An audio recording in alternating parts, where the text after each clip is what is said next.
Hi friends, time ಬಂದು 6:30 ಆಗಿದೆ. ಈಗ ಲಾಗ್ ಸ್ಟಾರ್ಟ್ ಮಾಡ್ತಿದ್ದೀನಿ. ತುಂಬ ದಿನ ಆಯಿತು ಲಾಗ್ ಆಗ್ತಿಲ್ಲ. ಸ್ವಲ್ಪ ಹೆಲ್ತ್ ಸರಿ ಇರಲಿಲ್ಲ, ಆದ ಕಾರಣ ನಾನು ಲಾಗ್ ಏನೂ ಹಾಕೋಕ್ಕೆ ಹೋಗಲಿಲ್ಲ. ಈಗ ಇವತ್ತು ಲಾಗ್ ಮಾಡೋಣ ಅಂದ್ಕೊಂಡು ಲಾಗ್ ಸ್ಟಾರ್ಟ್ ಮಾಡಿದ್ದೀನಿ.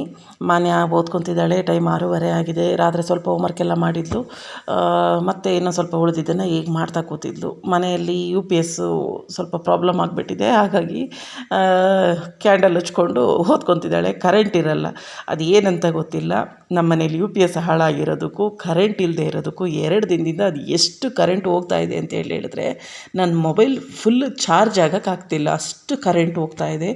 5 ನಿಮಿಷ ಇರುತ್ತೆ, 1 ಗಂಟೆ 2 ಗಂಟೆ ಕರೆಂಟ್ ಹೋಗ್ತಾ ಇದೆ. ನಾನು ಅದೇ ಹೇಳ್ತಾ ಇದ್ದೆ, ಇಷ್ಟು ದಿನ ಇದೇ ರೀತಿ ಕರೆಂಟೆಲ್ಲ ಹೋಗ್ತಿರ್ಲಿಲ್ಲ.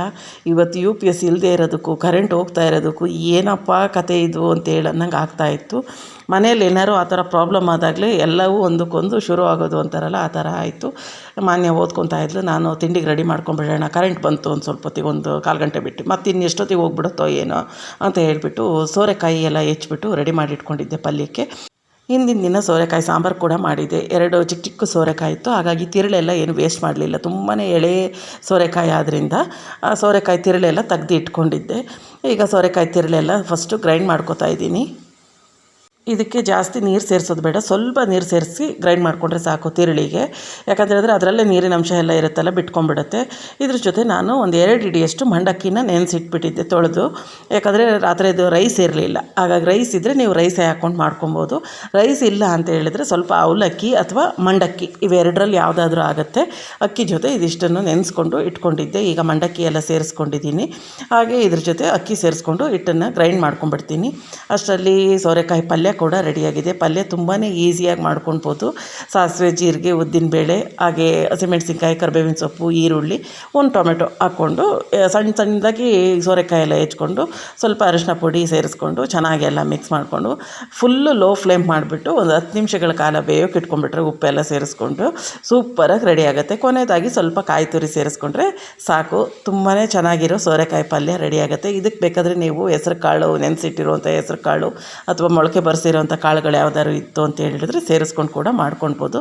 ಪಲ್ಯ ಎಲ್ಲ ರೆಡಿ ಆಯಿತು. ಹಾಗೆಯೇ ರಾತ್ರಿ ಸೋರೆಕಾಯಿ ಸಾಂಬಾರು ಸ್ವಲ್ಪ ಇತ್ತು, ಅದು ಕೂಡ ಸ್ವಲ್ಪ ಬಿಸಿ ಮಾಡಿ ಇಟ್ಕೊಂಡ್ಬಿಡೋಣ ಅಂತೇಳ್ಬಿಟ್ಟು ಬಿಸಿಗೆ ಇಟ್ಕೊಂಡಿದ್ದೆ. ಬೇಳೆ ಹಾಕ್ಬಿಟ್ಟು ಸೋರೆಕಾಯಿ ಸಾರು ಮಾಡಿದ್ದೆ. ಇದೇ ಫಸ್ಟ್ ಟೈಮ್ ನಾನು ಮಾಡಿದ್ದು ಬೇಳೆ ಹಾಕ್ಬಿಟ್ಟು ಸೋರೆಕಾಯಿ ಸಾರು. ಯಾವಾಗಲೂ ಬಸ್ಸಾರೇ ಜಾಸ್ತಿ ಮಾಡ್ತಾ ಇದ್ದಿದ್ದು. ಇವತ್ತು ನೋಡೋಣ ಬೇಳೆ ಹಾಕ್ಬಿಟ್ಟು ಸಾರು ಮಾಡೋಣ ಅಂತೇಳ್ಬಿಟ್ಟು ಮಾಡಿದ್ದೆ. ಸೋರೆಕಾಯಿ ಸಾಂಬಾರು ತುಂಬಾ ಟೇಸ್ಟಿಯಾಗಿ ಚೆನ್ನಾಗಾಗಿತ್ತು. ಒಗ್ಗರಣೆಯಲ್ಲೆಲ್ಲ ಸೋರೆಕಾಯಿ ಎಲ್ಲ ಹುರ್ಕೊಂಡು ಮಾಡ್ತಾರಲ್ಲ, ಆ ರೀತಿ ಮಾಡಿದ್ದೆ. ತುಂಬಾ ಚೆನ್ನಾಗಿತ್ತು ಸಾರು. ಈಗ ಸಾರು ಕೂಡ ಬಿಸಿ ಆಯಿತು, ಅದನ್ನು ಒಂದು ಸೈಡ್ ತೆಗ್ದಿಟ್ಬಿಡ್ತೀನಿ. ಪಾತ್ರೆಗಳು ತೊಳೆದಿಲ್ಲ ಇನ್ನೂ, ಹಾಗಾಗಿ ಎಲ್ಲ ಬಿಸಿ ಮಾಡಿಕೊಂಡು ಅದನ್ನೆಲ್ಲ ತೆಗ್ದಿಟ್ಕೊಂಡ್ಬಿಡೋಣ ಅಂತೇಳಿ ತೆಗ್ದಿಟ್ಕೊಡ್ತಿದ್ದೀನಿ. ಅಷ್ಟೊತ್ತಿಗೆ ಅಕ್ಕಿ ಕೂಡ ಎಲ್ಲ ರುಬ್ಬಿದ್ದಾಯಿತು. ಎಲ್ಲ ಸೇರಿಸ್ಕೊಂಡು ಉಪ್ಪೆಲ್ಲ ರುಬ್ಬೇಕಾದ್ರೇ ಎಲ್ಲ ಸೇರಿಸ್ಕೊಂಡಿದ್ದೆ.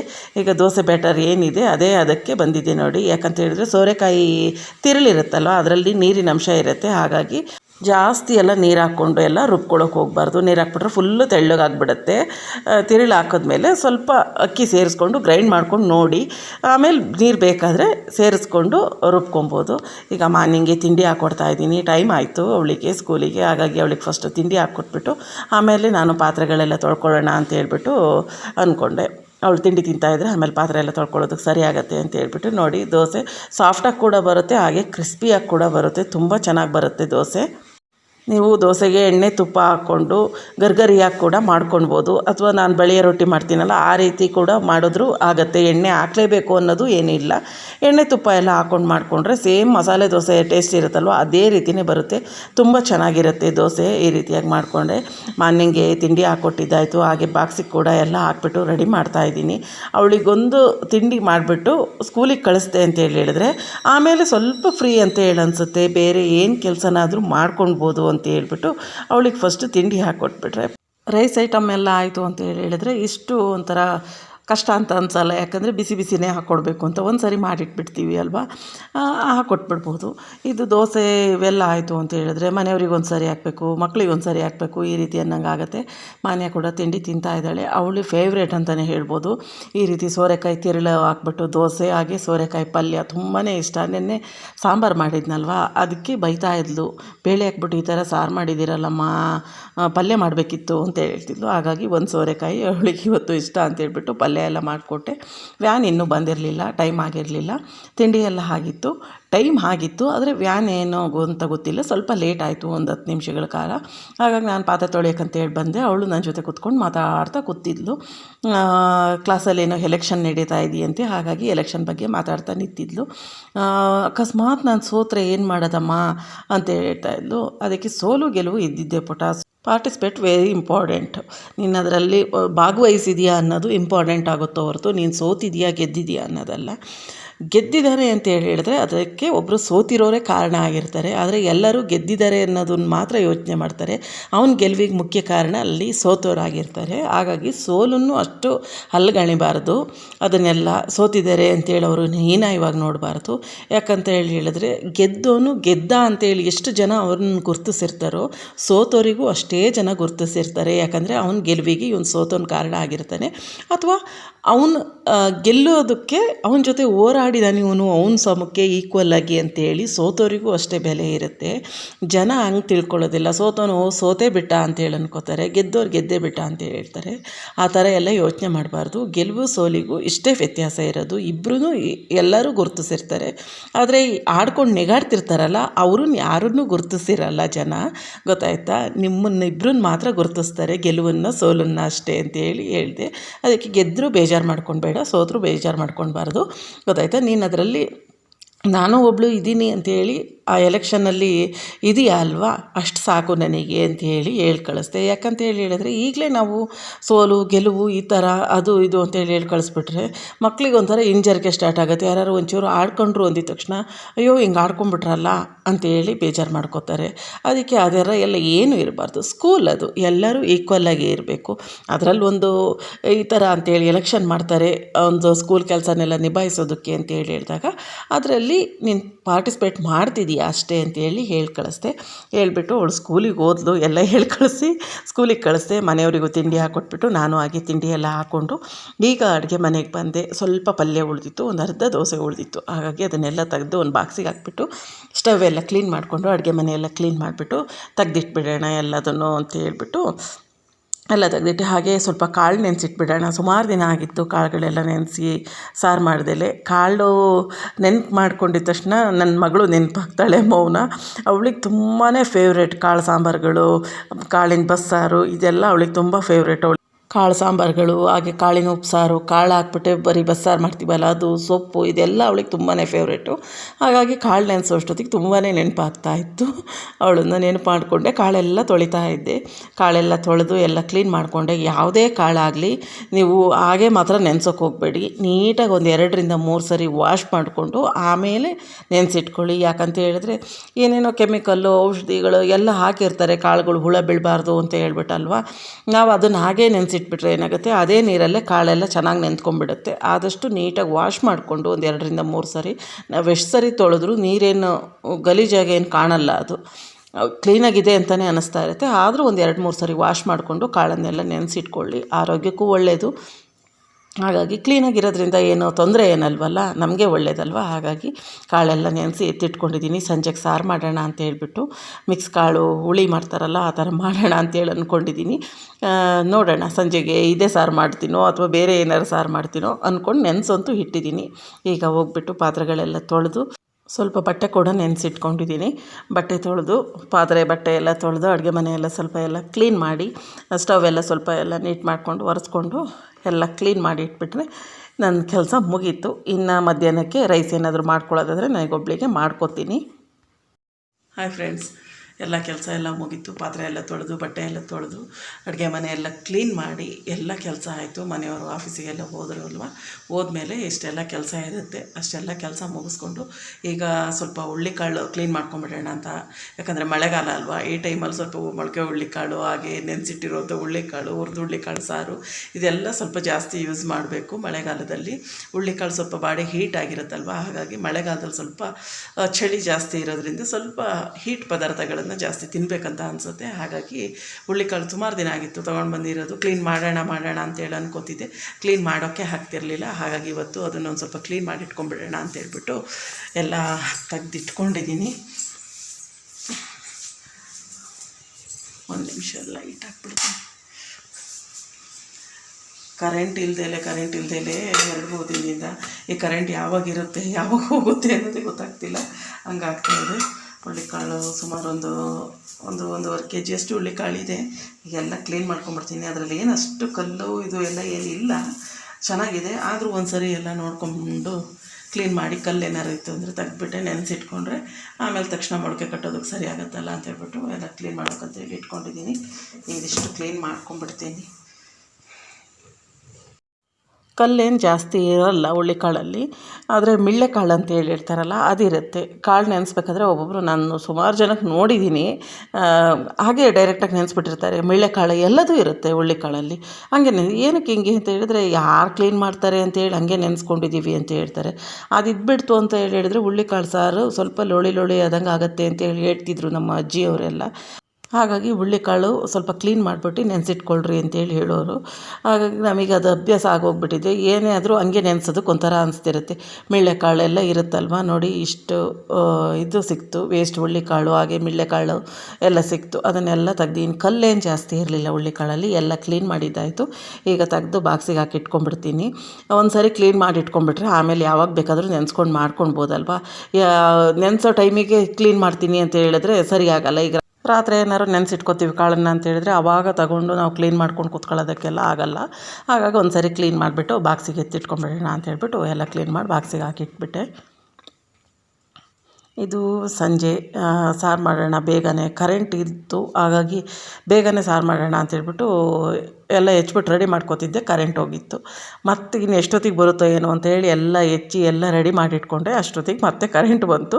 ಈಗ ಸಾರು ಮಾಡೋಣ ಅಂತ ಹೇಳ್ಬಿಟ್ಟು ಫಸ್ಟಿಗೆ ಎಣ್ಣೆ ಹಾಕ್ಕೊಂಡು ಸಾಸಿವೆ ಜೀರಿಗೆ ಹಾಗೆ 1-2 ಗೆಡ್ಡೆಯಷ್ಟು ಬೆಳ್ಳುಳ್ಳಿನ ಸಿಪ್ಪೆ ಸಮೇತ ಜಜ್ಜಿಬಿಟ್ಟು ಸೇರಿಸ್ಕೊಂಡಿದ್ದೀನಿ. ಇದ್ರ ಜೊತೆ 1-2 ಈರುಳ್ಳಿನ ಸೇರಿಸ್ಕೊಳ್ತಾ ಇದ್ದೀನಿ. ನಾನಿಲ್ಲಿ ಹುಳಿ ಸಾರು ಮಾಡ್ತಾ ಇರೋದ್ರಿಂದ ಫಸ್ಟಿಗೆ ಒಗ್ಗರಣೆ ಹಾಕ್ಕೋತಾ ಇದ್ದೀನಿ. ಈಗ ಇದ್ರ ಜೊತೆ ಸ್ವಲ್ಪ ಕರಿಬೇವಿನ ಸೊಪ್ಪು ಹಾಕ್ಕೊಂಡಿದ್ದೀನಿ. ಕರಿಬೇವಿನ ಸೊಪ್ಪು ಜಾಸ್ತಿ ಹಾಕಿದಷ್ಟು ಈ ರೀತಿ ಕಾಳು ಸಾರಿಗೆ ಟೇಸ್ಟ್ ಒಂಥರ ತುಂಬಾ ಚೆನ್ನಾಗಿ ಬರುತ್ತೆ. ಹಾಗಾಗಿ ಸ್ವಲ್ಪ ಜಾಸ್ತಿನೇ ಹಾಕ್ಕೊಂಡಿದ್ದೀನಿ, 1-2 ಕಡ್ಡಿ ಕರಿಬೇವಿನ ಸೊಪ್ಪನ್ನು. ಇದಿಷ್ಟನ್ನು ಚೆನ್ನಾಗಿ ಫ್ರೈ ಮಾಡ್ಕೊಂಬಿಡೋಣ. ಈರುಳ್ಳಿ ಬೆಳ್ಳುಳ್ಳಿ ಎಲ್ಲ ಸ್ವಲ್ಪ ಚೆನ್ನಾಗಿ ಕೆಂಪಾಗೋವರೆಗೂ. ಈಗ ಇದ್ರ ಜೊತೆ ಸ್ವಲ್ಪ ಅರಿಶಿನ ಪುಡಿ ಸೇರಿಸ್ಕೊಳ್ಳೋಣ. ಅರಿಶಿನ ಪುಡಿನೂ ಎಣ್ಣೆ ಜೊತೆನೇ ಎಲ್ಲ ಫ್ರೈ ಮಾಡ್ಕೊಂಬಿಡೋಣ. ಈಗ ಇದಕ್ಕೆ ನಾನು ಏನು ನೆನೆಸಿಟ್ಕೊಂಡಿದ್ದೆ ಆ ಕಾಳುಗಳನ್ನೆಲ್ಲ ಸೇರಿಸ್ಕೊತಿದ್ದೀನಿ. ಕಾಳುಗಳು ಹೆಸ್ರು ಕಾಳು, ಕಡಲೆಕಾಳು, ಅವರೆಕಾಳು ಹಾಗೆ ಅಲಸಂದೆ ಕಾಳು, ಇದು 4 ನೆನೆಸಿಟ್ಕೊಂಡಿದ್ದೆ. ಬೇಕಾದರೆ ಸ್ವಲ್ಪ ಹುಳ್ಳಿಕಾಳು ಕೂಡ ನೆನೆಸಿಟ್ಕೊಳ್ಬೋದು ನೀವು, ಚೆನ್ನಾಗಿರುತ್ತೆ ಹುಳ್ಳಿಕಾಳು ಹಾಕ್ಕೊಂಡ್ರೆ. ಎಲ್ಲ ಮಿಕ್ಸ್ ಕಾಳಾದಷ್ಟು ಸಾರು ತುಂಬಾ ಟೇಸ್ಟಿಯಾಗಿ ಚೆನ್ನಾಗಿರುತ್ತೆ. ಸ್ವಲ್ಪ ಕಾಳನ್ನು ಹಾಕ್ಕೊಂಡಿದ್ದೀನಿ. ಇನ್ನೊಂದು ಸ್ವಲ್ಪ ಕಾಳನ್ನು ಸ್ವಲ್ಪ ಮೊಳಕೆ ಕಟ್ಟೋದಕ್ಕೆ ಅಂತೇಳಿ ತೆಗೆದಿಟ್ಕೊಂಡಿದ್ದೀನಿ. ಕಾಳೆಲ್ಲ ಒಗ್ಗರಣೆಯಲ್ಲಿ ಚೆನ್ನಾಗಿ ಒಂದು ಸ್ವಲ್ಪ ಮಿಕ್ಸ್ ಮಾಡಿಕೊಂಡು ಬಿಟ್ಟಿದ್ದೀನಿ. ಅದು ಫ್ರೈ ಆಗ್ತಾ ಇರಲಿ, ಅಷ್ಟರಲ್ಲಿ ಖಾರಕ್ಕೆ ಏನೇನು ಹಾಕ್ಕೊಳ್ಳೋದು ಅಂತೇಳ್ಬಿಟ್ಟು ನೋಡ್ಕೊಳ್ಳೋಣ. ಒಂದು ಮಿಕ್ಸಿ ಜಾರ್ ಇಟ್ಕೊಂಡು ಇದಕ್ಕೆ ಒಂದು ಅರ್ಧ ಹೋಳಷ್ಟು ತೆಂಗಿನಕಾಯಿ ಸೇರಿಸ್ಕೊಂಡಿದ್ದೀನಿ. ಅದ್ರ ಜೊತೆ 1 ಗೆಡ್ಡೆಯಷ್ಟು ಬೆಳ್ಳುಳ್ಳಿ ಸೇರಿಸ್ಕೊತಾ ಇದ್ದೀನಿ. ಹಾಗೆ ಚಿಕ್ಕ ಚಿಕ್ಕ ಗಾತ್ರದ 1-2 ಈರುಳ್ಳಿ ಹಾಗೆ 1-3 ಟೊಮೆಟೊ ಸೇರಿಸ್ಕೊತಾ ಇದ್ದೀನಿ. ಇದ್ರ ಜೊತೆ 1 ನೆಲ್ಲಿಕಾಯಿ ಗಾತ್ರದಷ್ಟು ಹುಣಸೆಹಣ್ಣನ್ನು ನೆನೆಸಿಟ್ಕೊಂಡಿದ್ದೆ, ಅದನ್ನು ಕೂಡ ಸೇರಿಸ್ಕೊತಿದ್ದೀನಿ. ಹುಳಿ ಸಾರು ಅಂತ ಹೇಳಿದರೆ ಸ್ವಲ್ಪ ಹುಣಸೆಹಣ್ಣು ಹಾಕ್ಕೊಳ್ಬೇಕು ಸಾರಿಗೆ, ಹಾಗಾಗಿ ಸ್ವಲ್ಪ ಹುಣಸೆಹಣ್ಣು ಹಾಗೆ ಹುಳಿ ಸಾರು ಪುಡಿ ಸೇರಿಸ್ಕೊತಿದ್ದೀನಿ 1-2 ಸ್ಪೂನಷ್ಟು. ಹಾಗೆ ಸ್ವಲ್ಪ ಕೊತ್ತಂಬರಿ ಸೊಪ್ಪು, ಇದ್ರ ಜೊತೆ 1-2 ಕಡ್ಡಿಯಷ್ಟು ಕರಿಬೇವಿನ ಸೊಪ್ಪು ಕೂಡ ಸೇರಿಸ್ಕೊತಿದ್ದೀನಿ. ಕರಿಬೇವಿನ ಸೊಪ್ಪು ಕೊತ್ತಂಬರಿ ಸೊಪ್ಪು ಹಾಕೋದ್ರಿಂದ ಹುಳಿ ಸಾರಿಗೆ ಏನೋ ಒಂಥರ ಎಕ್ಸ್ಟ್ರಾ ಸ್ಮೆಲ್ ಬರುತ್ತೆ, ತುಂಬಾ ಚೆನ್ನಾಗಿರುತ್ತೆ ಆ ಸ್ಮೆಲ್ಲು. ಒಂದ್ಸರಿ ಟ್ರೈ ಮಾಡಿ ನೋಡಿ. ಕರಿಬೇವಿನ ಸೊಪ್ಪು ಕೊತ್ತಂಬರಿ ಸೊಪ್ಪು ಹಾಕ್ಕೊಂಡು ಈ ರೀತಿ ಕಾಳು ಸಾರಿಗೆ ರುಬ್ಕೊಂಡು ಸೇರಿಸ್ಕೊಳ್ಳಿ, ತುಂಬಾ ಚೆನ್ನಾಗಿರುತ್ತೆ. ಆ ಸ್ಮೆಲ್ಲಿಗೆ ನಿಮಗೆ ಸಾರು ಎಷ್ಟು ಟೇಸ್ಟಾಗಿದೆ ಅಂತೇಳಿ ಅನಿಸ್ತಾ ಇರುತ್ತೆ. ಅಷ್ಟು ಸೂಪರಾಗಿರುತ್ತೆ ಸ್ಮೆಲ್ಲು, ಟೇಸ್ಟ್ ಕೂಡ ತುಂಬಾ ಚೆನ್ನಾಗಿರುತ್ತೆ. ಈಗ ಕಾಳೆಲ್ಲ ಫ್ರೈ ಆಗಿತ್ತು. ರುಚಿಗೆ ಎಷ್ಟು ಬೇಕಷ್ಟು ಉಪ್ಪು ಸೇರಿಸ್ಕೊಂಡಿದ್ದೀನಿ. ಸಾಂಬಾರಿಗೆ ಎಷ್ಟು ಉಪ್ಪು ಹಾಕ್ತೀವಿ ಅಷ್ಟು ಉಪ್ಪು ಸೇರಿಸ್ಕೊಂಡು ಚೆನ್ನಾಗಿ ಇನ್ನೊಂದು 2 ನಿಮಿಷಗಳ ಕಾಲ ಚೆನ್ನಾಗಿ ಕಾಳನ್ನೆಲ್ಲ ಫ್ರೈ ಮಾಡ್ಕೊಳ್ಳೋಣ. ಉಪ್ಪು ಹಾಕಿದ್ಮೇಲೆ ಸ್ವಲ್ಪ ನೀರು ಬಿಟ್ಟಂಗೆ ಆಗುತ್ತಲ್ವ, ಹಾಗಾಗಿ ಎಲ್ಲ ಫ್ರೈ ಮಾಡಿಕೊಂಡು ಈಗ ರುಬ್ಬಿಟ್ಟಿರುವಂಥ ಖಾರನೆಲ್ಲ ಸೇರಿಸ್ಕೊತಿದ್ದೀನಿ. ಖಾರ ಆದಷ್ಟು ನೈಸಿಗೆ ಗ್ರೈಂಡ್ ಮಾಡ್ಕೊಬೇಕು, ದಪ್ಪ ದಪ್ಪ ಎಲ್ಲ ಇರಬಾರ್ದು. ಫುಲ್ ಫೈನ್ ಪೇಸ್ಟಾಗಿ ಗ್ರೈಂಡ್ ಮಾಡಿಕೊಂಡು ಸೇರಿಸ್ಕೊಂಡ್ರೆ ಒಳ್ಳೆಯದು. ಹೆಸರು ಕಾಳು ಹಾಕಿರೋದ್ರಿಂದ ನಾನಿಲ್ಲಿ ಇದಕ್ಕೆ ಖಾರಕ್ಕೆ ಯಾವುದೇ ರೀತಿ ಕಡಲೆ ಏನು ಸೇರ್ಸೋಕ್ಕೋಗಿಲ್ಲ. ನೀವು ಹೆಸರು ಕಾಳು ಇಲ್ಲ ಬೇರೆ ಕಾಳುಗಳು ಹಾಕ್ಕೊಂಡು ಮಾಡ್ಕೊತಿದ್ದೀರಾ, ಕಡಲೆಕಾಳು, ಅಲಸಂದೆ, ಅವರೆಕಾಳು ಈ ರೀತಿ ಎಲ್ಲ ಮಾಡ್ತಿದ್ದೀರಾ ಅಂದರೆ 1 ಸ್ಪೂನು ಅಥವಾ 2 ಸ್ಪೂನಷ್ಟು ಹುರ್ಗಡ್ಲೆ ಸೇರಿಸ್ಕೊಳ್ಳಿ. ಸಾರು ಸ್ವಲ್ಪ ಗಟ್ಟಿಯಾಗಿ ಚೆನ್ನಾಗಿ ಬರುತ್ತೆ. ಹೆಸರು ಕಾಳು ಹಾಕ್ಕೊಂಡ್ರೆ ಸಾರು ಹೆಸರು ಕಾಳು ಬೆಂದಮೇಲೆ ಅದೇ ಗಟ್ಟಿ ಆದಾಗ ಆಗ್ತಾ ಇರುತ್ತೆ ಸಾರು. ಹಾಗಾಗಿ ಹೆಸರು ಕಾಳು ಹಾಕ್ಕೊಂಡ್ರೆ ನೀವು ಗಟ್ಟಿ ಆಗೋದಕ್ಕೆ ಅಂತೇಳ್ಬಿಟ್ಟು ಕಡಲೆ ಎಲ್ಲ ಏನು ಸೇರಿಸ್ಕೊಳ್ಳೋದು ಬೇಡ. ಈಗ ಮಿಕ್ಸಿ ಜಾರೆಲ್ಲ ವಾಶ್ ಮಾಡಿಕೊಂಡು ಎಷ್ಟು ಬೇಕಷ್ಟು ನೀರು ಸೇರಿಸ್ಕೊತಾ ಇದ್ದೀನಿ. ಆದಷ್ಟು ಸ್ವಲ್ಪ ತೆಳುವಾಗೆ ಮಾಡಿಕೊಂಡ್ರೆ ಒಳ್ಳೆಯದು ಈ ಸಾರನ್ನು. ಯಾಕಂದರೆ ಹೆಸರು ಕಾಳೆಲ್ಲ ಬೆಂದ ಮೇಲೆ ಸ್ವಲ್ಪ ಸಾರು ಗಟ್ಟಿ ಆಗ್ತಾ ಬರುತ್ತೆ ತಣ್ಣಗಾದಂಗೆ. ಹಾಗಾಗಿ ನಾನು ಇವತ್ತು ಸ್ವಲ್ಪ ಗಟ್ಟಿನೇ ಮಾಡ್ಕೊತಾ ಇದ್ದೀನಿ ಸಾರು. ಯಾಕಂತ ಹೇಳಿದರೆ ನಾನು ಬೆಳಗ್ಗೆಗೆ ತಿಂಡಿಗೆ ಆಗಬೇಕು ಅಂತೇಳ್ಬಿಟ್ಟು, ತಿಂಡಿಗೂ ಆಗಬೇಕು ಸಾರು, ಈಗ ಊಟಕ್ಕೂ ಆಗಬೇಕು ಅಂತೇಳ್ಬಿಟ್ಟು ಮಾಡ್ತಾ ಇರೋದ್ರಿಂದ ಸ್ವಲ್ಪ ಗಟ್ಟಿಯಾಗೆ ಮಾಡ್ಕೊತಾ ಇದ್ದೀನಿ. ಈಗ ಲಿಡ್ ಕ್ಲೋಸ್ ಮಾಡಿಬಿಟ್ಟು ಇಟ್ಟಿರೋಣ, ಸ್ವಲ್ಪ ಕುದಿ ಬರಲಿ ಸಾರು. ಈಗ ಕುದಿಯೋಕ್ಕೆ ಶುರು ಆಗಿದೆ. ಈಗ ಇದಕ್ಕೆ ಮುಳುಗಾಯಿ ಎಲ್ಲ ಸೇರಿಸ್ಕೊತೀನಿ. ತರಕಾರಿ ನೀವು ಆಲೂಗೆಡ್ಡೆ, ಬದನೆಕಾಯಿ ಎಲ್ಲ ಹಾಕ್ಕೊಳ್ಬೋದು. ನಾನು ಆಲೂಗೆಡ್ಡೆ ಏನು ಸೇರಿಸ್ಕೊತಿಲ್ಲ, ಬರೀ ಮುಳುಗಾಯಿ ಹಾಕ್ಕೊತಿದ್ದೀನಿ. ಹಾಗೆ ಒಂದು 8-10 ಬೀನ್ಸ್ ಇತ್ತು, ಆ ಬೀನ್ಸನ್ನು ಕೂಡ ಸೇರಿಸ್ಕೊತಾ ಇದ್ದೀನಿ. ಸಾರು ಕುದಿಯೋಷ್ಟೊತ್ತಿಗೆ ಹಾಕ್ಕೊಂಡ್ರೆ ಸಾಕು ಮುಳುಗಾಯಿನ, ಯಾಕಂದರೆ ಬೇಗ ಬೆಂದೋಗ್ಬಿಡುತ್ತಲ್ವ ಮುಳುಗಾಯಿ ಎಲ್ಲ. ಹಾಗಾಗಿ ತರಕಾರಿ ಎಲ್ಲ ಹಾಕಿದ್ಮೇಲೆ ಚೆನ್ನಾಗೆಲ್ಲ ಒಂದು ರೌಂಡ್ ತಿರುಗಿಸ್ಕೊಂಡು ಒಂದು ಸರಿ ಟೇಸ್ಟ್ ನೋಡ್ಕೊಳ್ಳಿ. ಈ ಟೈಮಲ್ಲಿ ಉಪ್ಪು ಹುಳಿ ಖಾರ ಏನಾದ್ರು ಕಡಿಮೆ ಇತ್ತಂದರೆ ಈ ಟೈಮಲ್ಲಿ ಸೇರಿಸ್ಕೊಳ್ಬೋದು. ಚೆನ್ನಾಗಿ ಮಿಕ್ಸ್ ಮಾಡಿಕೊಂಡು ನೀವು ಹಾಗೆ ಕೂಡ ಮಾಡ್ಕೊಳ್ಬೋದು, ಅಥವಾ ಒಂದು ವಿಸಲ್ ಹೊಡೆಸ್ಕೊಂಡ್ರು ಆಗುತ್ತೆ ಸಾರನ್ನು. ನಾನು ಲಿಡ್ ಕ್ಲೋಸ್ ಮಾಡಿಬಿಟ್ಟು ಒಂದು ವಿಸಲ್ ಹೊಡೆಸ್ಕೊತೀನಿ. ಕಾಳು ಎಲ್ಲ ನೆಂದಿರೋದ್ರಿಂದ ಬೇಗನೆ ಬೆಂದೋಗ್ಬಿಡುತ್ತೆ. ಬದನೆಕಾಯಿ ಇನ್ನೂ ಬೇಗ ಬೇಯುತ್ತೆ, ಹಾಗಾಗಿ ಒಂದು ವಿಸಲ್ ಸಾಕಾಗತ್ತೆ. ಸಾಂಬಾರು ಒಂದು 6:30 ಅಷ್ಟೊತ್ತಿಗೆಲ್ಲ ಸಾರು ಮಾಡಿಟ್ಬಿಟ್ಟಿದ್ದೆ. ಕರೆಂಟ್ ಇರಲ್ಲ ಅಂತ ಹೇಳ್ಬಿಟ್ಟು ಬೇಗನೆ ಸಾರು ಮಾಡಿಟ್ಕೊಂಡಿದ್ದೆ. ಸಾರು ಸ್ವಲ್ಪ ನಾನು ಗಟ್ಟಿಯಾಗಿ ಮಾಡ್ಕೊಂಡಿದ್ದೀನಿ. ನೋಡಿ ಈ ರೀತಿಯಾಗಿ ಆಗಿದೆ ಸಾರು. ಕಾಳು ಮುಳುಗಾಯಿ ಎಲ್ಲ ಕರೆಕ್ಟಾಗಿ ಹದವಾಗಿ ಬೆಂದಿದೆ, ಚೆನ್ನಾಗಾಗಿದೆ. ಮುದ್ದೆಗೂ ಸ್ವಲ್ಪ ಗಟ್ಟಿಯಾಗಿದ್ದರೆ ತುಂಬಾ ಟೇಸ್ಟಿಯಾಗಿ ಚೆನ್ನಾಗಿರುತ್ತೆ. ಬೆಳಿಗ್ಗೆ ಕಡುಬು ಮಾಡೋಣ ಅಂತೇಳಿ ಅಂದ್ಕೊಂಡಿದ್ದೆ. ಕಡುಬು ಅಥವಾ ರೊಟ್ಟಿ ಎರಡರಲ್ಲಿ ಯಾವುದಾದ್ರೂ ಮಾಡಿದ್ರೆ ಆಗುತ್ತೆ ಅಂತೇಳ್ಬಿಟ್ಟೆ ನಾನು ಸಾರು ಸ್ವಲ್ಪ ಗಟ್ಟಿಯಾಗಿ ಮಾಡ್ಕೊಂಡಿದ್ದೀನಿ. ನೀವು ಮುದ್ದೆಗೆ ಏನಾದ್ರು ಮಾಡ್ಕೊಳ್ಳೋದಾದರೆ ಸ್ವಲ್ಪ ತೆಳುವಾಗೆ ಮಾಡ್ಕೊಳ್ಬೋದು. ಸಾರು ಇನ್ನೊಂದು ಸ್ವಲ್ಪ ನೀರು ಸೇರಿಸ್ಕೊಂಡ್ರು ಆಗುತ್ತೆ. ನೋಡಿ ಈ ರೀತಿಯಾಗಿ ಮಾಡ್ಕೊಂಡಿದ್ದೀನಿ. ಹಾಗೇ ಮುದ್ದೆ ಕೂಡ ಇಟ್ಕೊಂಡಿದ್ದೀನಿ. ಟೈಮ್ ಆಗಲೇ 8:15 ಆಯಿತು. ಅನ್ನನೂ ಆಯಿತು. ಬಿಸಿ ಬಿಸಿ ಮುದ್ದೆ ಮಾಡಿಬಿಡೋಣ ಅಂತೇಳ್ಬಿಟ್ಟು ಮುದ್ದೆಗೂ ಇಟ್ಕೊಂಡಿದ್ದೀನಿ. ಬಿಸಿ ಬಿಸಿಯಾಗಿರೋ ಮುದ್ದೆ ಕೂಡ ರೆಡಿ ಆಯಿತು. ಸೂಪರಾಗಿರೋ ಬೆರಕೆ ಕಾಳಿನ ಹುಳಿ ತುಂಬಾ ಟೇಸ್ಟಿಯಾಗಿ ಚೆನ್ನಾಗಿರುತ್ತೆ. ಎಷ್ಟು ಚೆನ್ನಾಗಿತ್ತು ಸಾರು ಅಂತ ಹೇಳಿದ್ರೆ, ಆ ಘಮ, ಆ ಸಾರು, ಆಹಾ ಬಿಸಿ ಬಿಸಿ ಮುದ್ದೆ ಎಂಥ ರುಚಿ ಅಂತ ಹೇಳ್ತೀರಾ. ಖಂಡಿತವಾಗ್ಲೂ ಒಂದು ಸರಿ ಟ್ರೈ ಮಾಡಿ, ತುಂಬಾ ಚೆನ್ನಾಗಿರುತ್ತೆ. ನಿಮಗೆ ಬೇಕಿದ್ದರೆ ಆಲೂಗೆಡ್ಡೆ ಏನಾದರೂ ಎಕ್ಸ್ಟ್ರಾ ಸೇರಿಸ್ಕೊಳ್ಳಿ. ನಾನು ಬದನೆಕಾಯಿ ಒಂದೇ ಹಾಕ್ಬಿಟ್ಟು ಸಾರು ಮಾಡಿದ್ದೀನಿ. ತುಂಬಾ ಟೇಸ್ಟಿಯಾಗಿ ಚೆನ್ನಾಗಿತ್ತು. ಇನ್ನು ಊಟ ಮಾಡ್ಕೊಂಡ್ಬಿಡ್ತೀವಿ. ಇಲ್ಲಿಗೆ ಈ ಲಾಗ್ ಕೂಡ ಎಂಡ್ ಮಾಡ್ತೀನಿ. ಇವತ್ತಿನ ಲಾಗ್ ನಿಮಗೆ ಇಷ್ಟ ಆಗಿದೆ ಅಂತ ಅನ್ಕೋತೀನಿ. ಇಷ್ಟ ಆಗಿದ್ದರೆ ಪ್ಲೀಸ್ ಒಂದು ಲೈಕ್ ಮಾಡಿ, ಹಾಗೆ ಚಾನಲನ್ನು ಸಬ್ಸ್ಕ್ರೈಬ್ ಮಾಡ್ಕೊಳ್ಳಿ. ಫ್ರೆಂಡ್ಸ್ ಆ್ಯಂಡ್ ಫ್ಯಾಮಿಲಿಗೂ ಶೇರ್ ಮಾಡಿ. Thank you.